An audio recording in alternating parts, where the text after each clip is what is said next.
গুলশানে বিএনপি চেয়ারপারসনের রাজনৈতিক কার্যালয়ে সমসাময়িক বিষয়ে সাংবাদিকদের সাথে মতবিনিময় করেন দলের মহাসচিব মির্জা ফখরুল ইসলাম আলমগীর। আওয়ামী লীগের দোসররা এখনও প্রশাসনে রয়ে গেছে অভিযোগ করে তাদের অপসারণের দাবি জানান তিনি। ফ্যাসিবাদী সরকারের যারা মূল দায়িত্বে ছিলেন তারা তো ওই দায়িত্বে রয়ে গেছেন। রাষ্ট্র সংস্কারের বিষয়ে জনগণের মতামতকে প্রাধান্য দিতে অন্তর্বর্তী সরকারের প্রতি আহ্বান জানান মির্জা ফখরুল। সংস্কার তো করবেন মানুষের, দেশের প্রতিষ্ঠানগুলো, তাই না?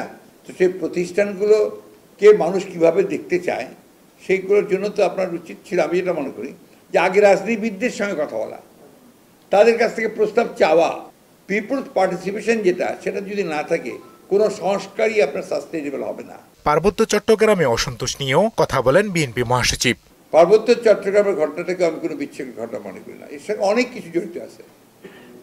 আপনার এই সুযোগ একটা নেওয়া, শূন্যতার সুযোগ নেওয়া, অন্যদিকে আপনার জিও পলিটিক্সের যে পরিবর্তন এবং যে ঘটনাগুলো ঘটছে মিয়ানমারকে কেন্দ্র করে এবং আশেপাশের এলাকাগুলোকে, ওইদিকে আপনার ভারতবর্ষের মণিপুরের যে বিদ্রোহ, সবগুলোকে যদি আপনি আনেন জিও পলিটিক্সের এই ঘটনাগুলোকে, তাহলে কিন্তু ভেরি সিগনিফিকেন্ট। এক প্রশ্নের জবাবে মির্জা ফখরুল জানান, বেগম খালেদা জিয়া বাসায় ফিরলেও তেমন সুস্থ নন। বেগম জিয়া খুব সুস্থ না, উনি তো আপনার গতকাল ওনার একটু টেম্পারেচার ছিল, তো ওনাকে ডাক্তাররা এখন পর্যন্ত উনি ফিট টু ফ্লাই এটা মনে করছেন না। হুমায়ুন কবির, মোহনা সংবাদ, ঢাকা।